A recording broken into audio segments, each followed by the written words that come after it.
আসসালামু আলাইকুম। আশা করি সবাই ভালো আছেন। সার্বিয়া যাব, সার্বিয়ার অ্যাপ্রুভাল পেয়েছি।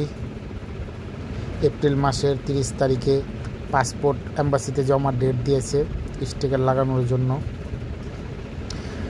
অনেকেই সার্বিয়া যাওয়ার ইচ্ছা করেছেন, আল্লাহর উপরে ভরসা রাখেন, ইনশাল্লাহ সবারই হবে।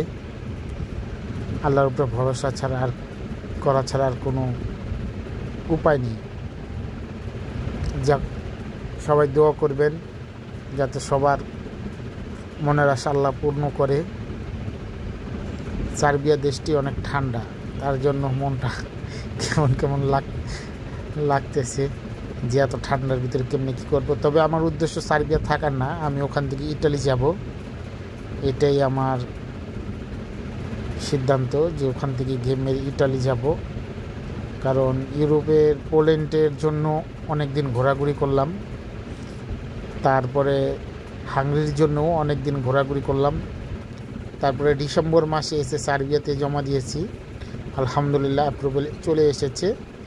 আগামী মাসের 30 তারিখে পাসপোর্ট জমা দেব অ্যাম্বাসিতে।